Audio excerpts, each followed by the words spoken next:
Ok, so che da parecchi giorni ormai è uscita la notizia del piano per l'acquisizione del Lynx da parte dell'esercito italiano per sostituire il dardo, per cui la risposta a questo video già si sa. Nonostante questo è, secondo me, doveroso capire cos'è il dardo, come si è arrivati a questo punto, perché il nostro IFV nazionale non venne mai sottoposto ad aggiornamenti da quando entrò in servizio ormai più di 20 anni fa, cosa propone il Lynx rispetto al dardo. Oggi cercherò di dare risposte a questi quesiti, per cui mettetevi comodi, prendete uno snack, sedetevi sulla cosa che ritenete sia più comoda a casa vostra, perché a breve inizieremo a parlare del dardo italiano, un mezzo che ha scritto un'importante pagina di storia del nostro esercito e che forse, da ora in avanti, diverrà egli stesso un pezzo di essa.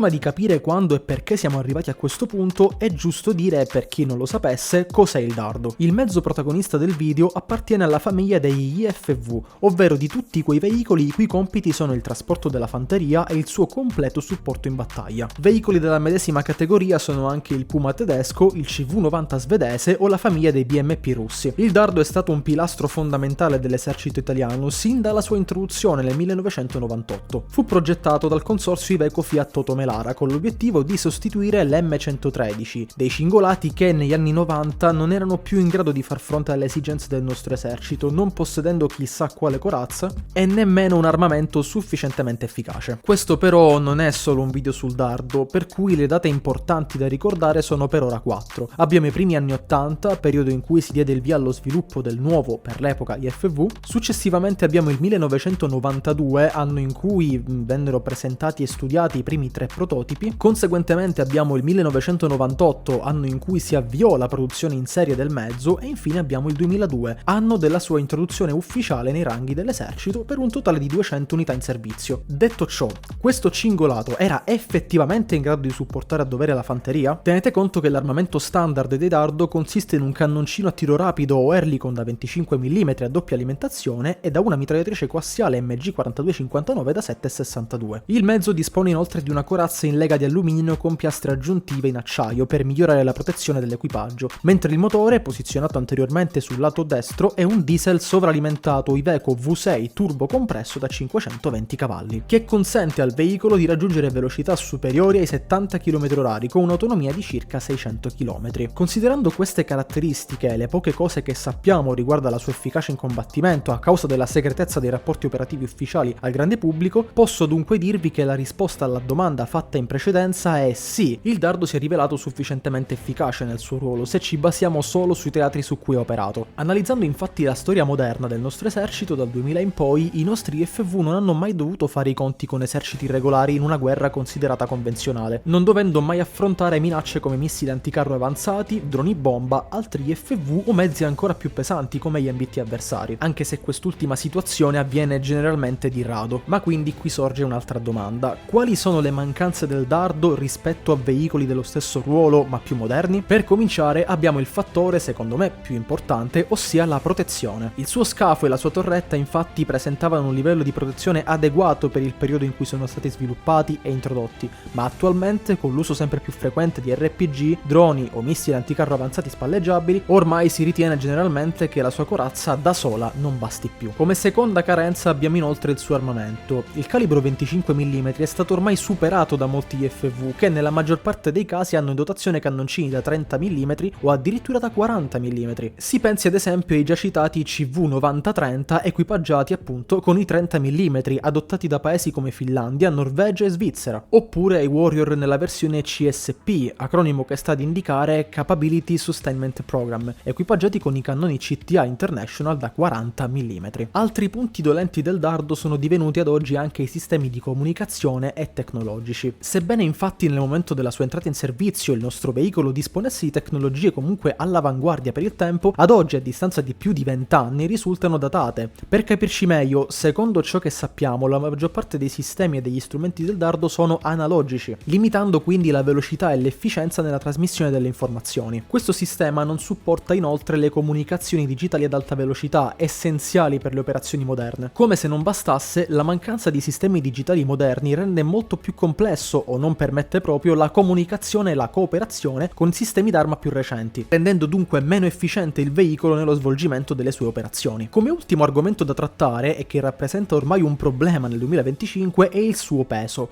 il quale va ad influire conseguentemente sulla sua mobilità. Con le sue 24 tonnellate, il dardo risulta difficile da dispiegare velocemente in teatri operativi lontani, in quanto non può nemmeno essere aviotrasportato sui C-130J Super Hercules, e oltre a ciò non si può nemmeno pensare di rinforzare ulteriormente la sua corazza, poiché così facendo si aumenterebbe ulteriormente il peso del mezzo a discapito della mobilità, punto chiave per questo tipo di veicoli che devono rimanere comunque agili e veloci nel campo di battaglia. E dunque, analizzando tutte queste criticità, andiamo a vedere più nello specifico cosa mettono in campo Rheinmetall e Leonardo per far fronte alle nuove necessità.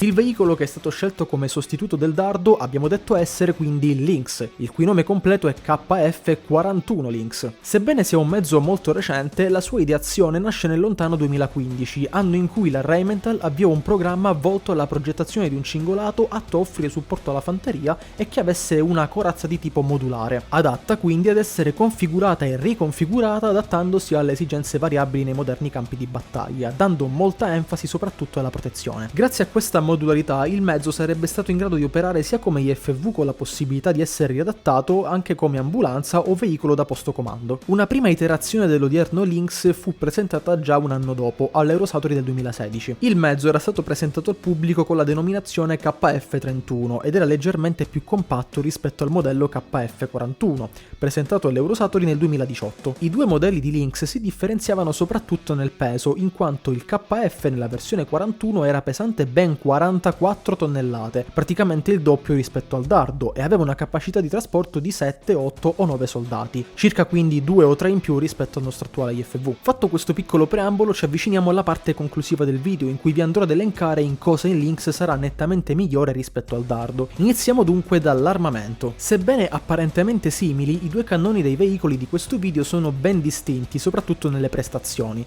Se il dardo infatti con il suo cannone da 25 mm riesce ad affrontare mezzi leggeri e offrire supporto alla fanteria, il Lynx svolge ottimamente il medesimo ruolo e fa addirittura meglio grazie al più prestante cannone Wotan 35 da 35 mm adoperante munizioni da 35 x 228 mm che offrono una potenza superiore rispetto ai cannoncini Oerlikon. Inoltre, per affrontare al meglio minacce pesantemente corazzate come per esempio gli MBT, il KF-41 può anche essere equipaggiato con missili anticarro Spike LR2 che quindi aumentano la versatilità del mezzo italo-tedesco. Ok, è pur vero che anche il dardo può essere in teoria configurato per sparare dei missili anticarro attraverso due lanciatori, ma a conti fatti questo tipo di configurazione non venne mai adottata nei veri campi di battaglia del nostro esercito, rimanendo solo col 25 mm in torretta più le mitragliatrici antifanteria. Parlando invece delle prestazioni e della mobilità, togliamoci subito un dubbio che sono sicuro che molti di voi hanno finora. Come può il Lynx essere più agile e veloce rispetto al dardo se pesa praticamente il doppio? È presto detto. Il Lynx è stato infatti progettato con tecnologie molto più recenti e avanzate e di conseguenza non risente del peso raddoppiato. Il suo motore è infatti un diesel Liber D976 a 6 cilindri in linea da 1140 cavalli, anche qui più del doppio rispetto al motore del dardo, in grado di far raggiungere al veicolo una velocità di 70 km/h su strada con un'autonomia di 500 km,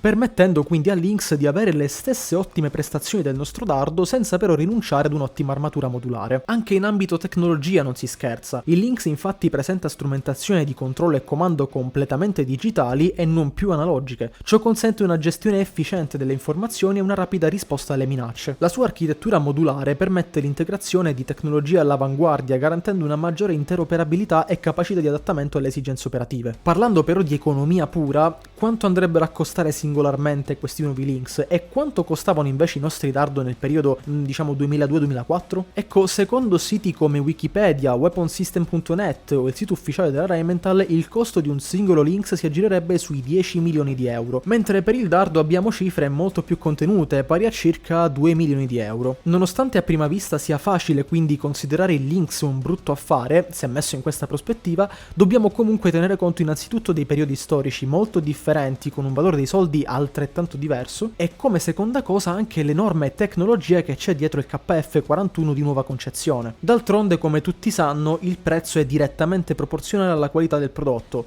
Per chiarirci, più è figa una cosa, più costa. E sono già pronto a vedere decine di commenti di gente che dirà a priori che il Lynx è un bidone e che dovremmo spendere i soldi pubblici per altro, anziché per la difesa. Sia chiaro, io sono l'ultimo che vuole che tutti i soldi dei contribuenti vadano spesi per l'esercito, quando ci sono ancora molte regioni, soprattutto al sud, dove mancano appunto i servizi essenziali. Però sono dell'avviso che bisogna comunque pensare, soprattutto in questo periodo storico, che avere un esercito pronto e aggiornato non può far altro che bene alla nazione a livello geopolitico. Ma tornando a noi, è quindi giunto il momento di fare le dovute conclusioni. L'esercito italiano ha intrapreso un percorso decisivo verso la modernizzazione delle proprie forze terrestri, riconoscendo l'urgenza di sostituire i dardo, ormai obsoleti, con mezzi più avanzati e performanti. Il dardo, pur avendo rappresentato un pilastro delle forze armate italiane, presenta limitazioni in termini di tecnologia, protezione e capacità operative rispetto agli standard attuali. Le sfide moderne richiedono veicoli in grado di affrontare scenari complessi, garantendo elevata mobilità, protezione avanzata e interoperabilità con alleati internazionali. In questo contesto, il Lynx KF-41 emerge come la scelta ideale per rispondere alle esigenze contemporanee. Magari alcuni di voi non se ne rendono conto, ma l'acquisizione del Lynx rappresenta anche un'opportunità strategica per l'industria della difesa italiana. La joint venture tra Leonardo e Rheinmetall, denominata Leonardo Rheinmetall Military Vehicles,